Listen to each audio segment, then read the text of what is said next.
What is one of the big differences between a new composer and a professional composer? The professional composer has 10 different ideas, and they're writing 10 different tracks. The new composer is trying to put all of these 10 ideas into a single track. And in my opinion, this is one of the major reasons why so many composers don't know how to finish their tracks, running into trouble on how to orchestrate them, or running out of ideas in general, or getting into some kind of a writer's block. So of course we try to end this today, and I will show you a simple method on how to come up with a very simple pattern. And from this simple pattern we are going to create melodies, ostinatos, rhythms, and other musical ideas. Let's go. Okay, so I'm here in my template, and the first thing I'm going to do is create a simple eighth note rhythm pattern. So nothing special, but now we're trying to give it some accents.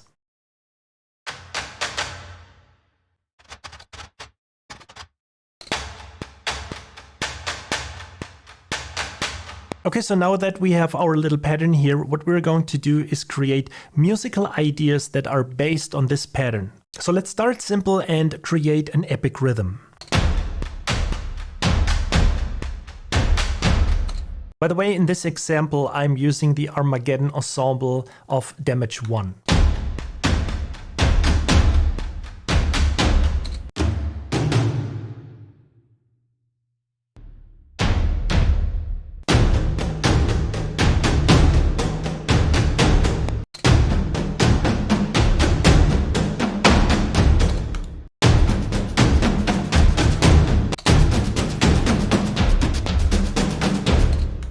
By the way, just in case you experience dropouts, something doesn't seem to be quite right with this loop, right? So just open up Contact here and make sure that this number is set higher than 64 or 128. Move it to like 1024 or something, and you can see that the voices ramp up pretty quickly. Okay, so now we composed a decent rhythm. Let's now create a horn melody out of that initial pattern. So let's pick Caspian French horns for now, and then let's recall our basic pattern here.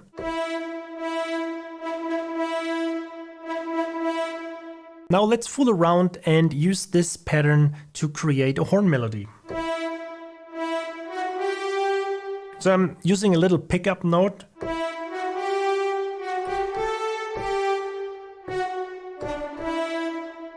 Let's record this.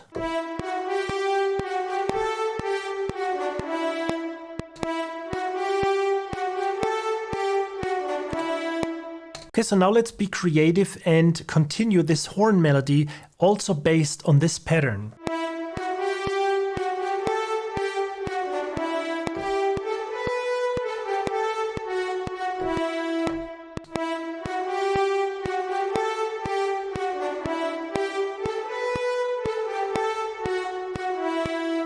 Okay, so this melody basically is in E minor, and I just wanted to start harmonizing this entire thing. So I'm usually fooling around a little bit with bass notes. Sometimes I have stuff in my head already. So I just came up with this little thing here. Let me just play this to you.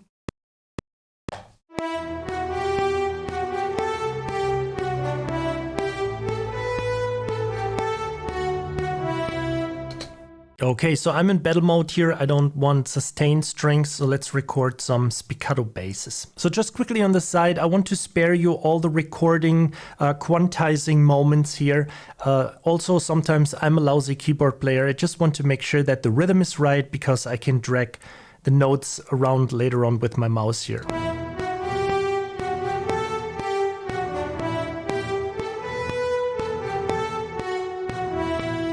So now let's make this bass line fit with the chords or the notes that I said before, played before.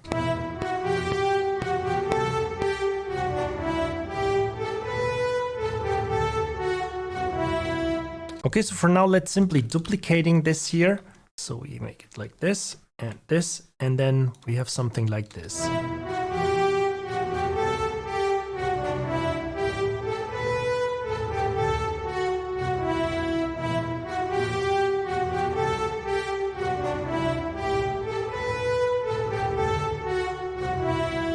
So even though it's exactly the same, and I don't like copy and pasting, I think you get better feeling when you're just listening to 8 bars instead of just 4. So to bring some variation into this, let me just quickly change the last notes here.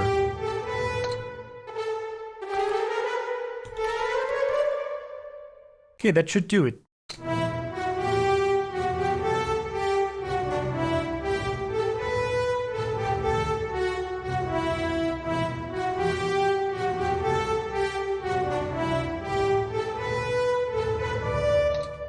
And we also change the bass note here and leave it on the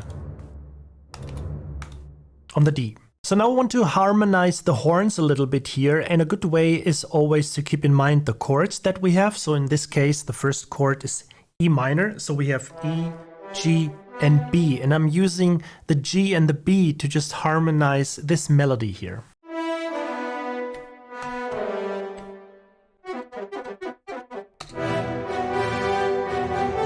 Now the next chord is C major, so we have C, E, G, and we are using the G from here, so we can stay there and just moving up the B a half note.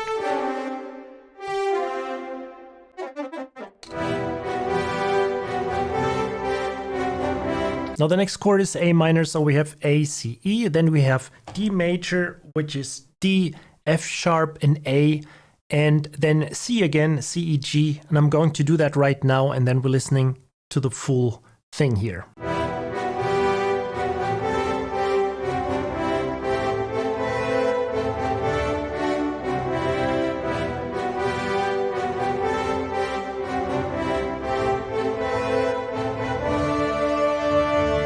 Now let's delete this modulation here that is not intended and record some better dynamics.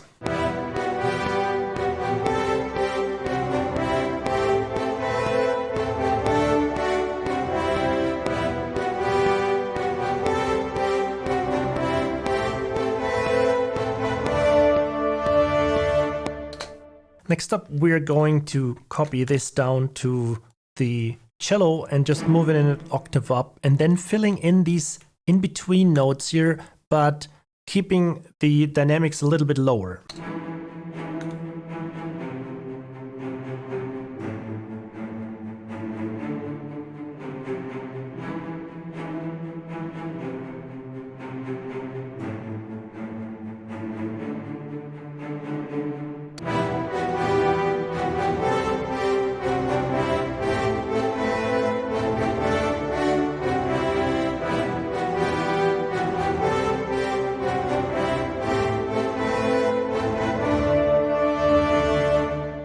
Okay, so I think it's time for a violin arpeggio here, and I want to combine the chords that we have and also our initial pattern, which would be dun, dun, dun, dun, dun, dun, dun. Okay, so the first one would be the 1 and 2, and this is a group of 3, 1, 2, 3, 1, 2, 3, 1, 2. So group of 3, group of 3, group of 2.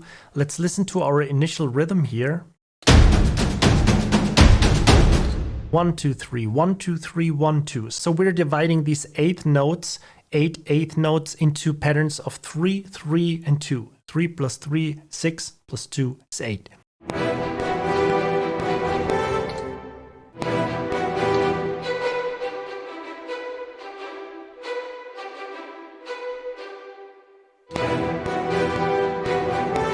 Okay, so now we got our first arpeggio. I'm just copying this over and then adjust to the appropriate chords.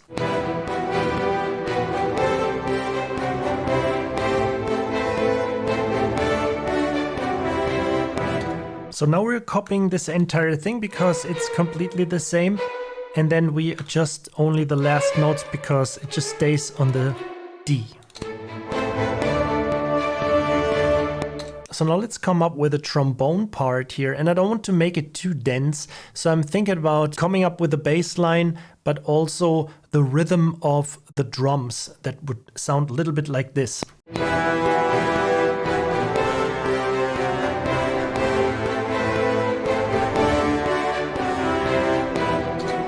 So that was good, so I'm using retrospective record here. And we're also copying this down an octave.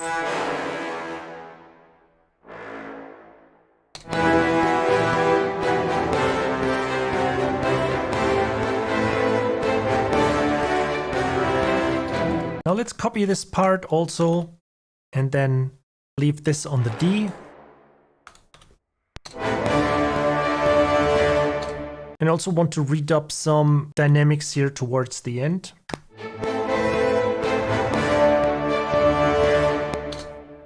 That's it. Okay, so now it's time to put our epic percussion loop to use here. I sometimes like to just work with the orchestra so I am not blended by the dynamics and the power of the drum. So the first thing I'm going to do is just using the fader and just moving it down a little bit and then just blend in only the data that I've used so far. Let's move this over and copy this for now and listen to this.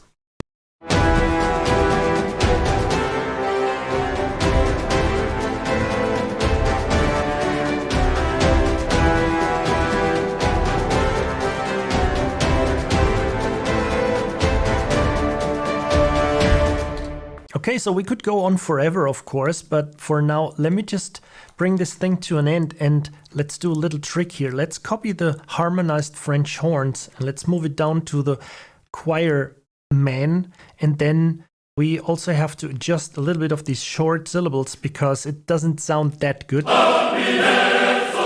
So let me do that quickly. So what I'm basically doing is selecting these notes here where I think it could be a little bit longer.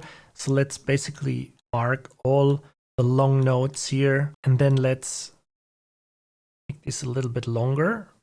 Here it's a little bit too much. Then we move it back and let's listen to how this sounds. That's much better. So what we do now is just copy the man down to the women track here and just move it an octave up and then it sounds like this. By the way, the choir sample library is Chorus by Audio Impera. I can strongly recommend it. It's really a great library. So now let's listen to how this all sounds together.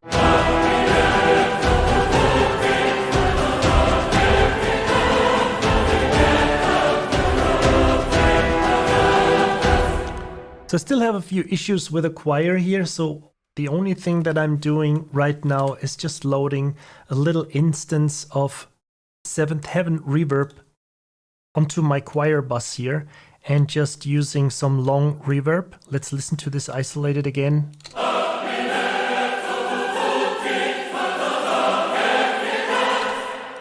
And that helps tremendously for this entire track.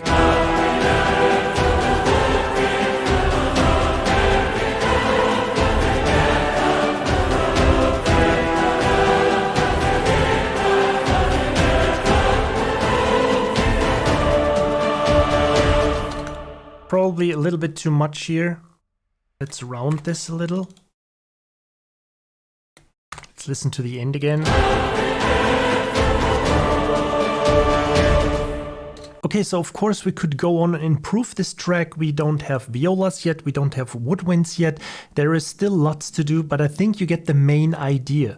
What we basically did was having a little 4-bar percussion pattern, not even an entire percussion pattern, but just this little clicky clacky sound that we got this rhythm from, that we got the loop from, and then we got the horns and so on, all of these instruments from. And I hope this method helps you, that sometimes it's enough to just have one tiny little idea and create an entire part of, and then use this part and get inspired for the rest of your track. And just in case if you want to dig a little bit deeper into all of this, please pay attention and take a look at my video description below. I offer many courses about trailer music, video games music, and also the 7 modes about storytelling and much more.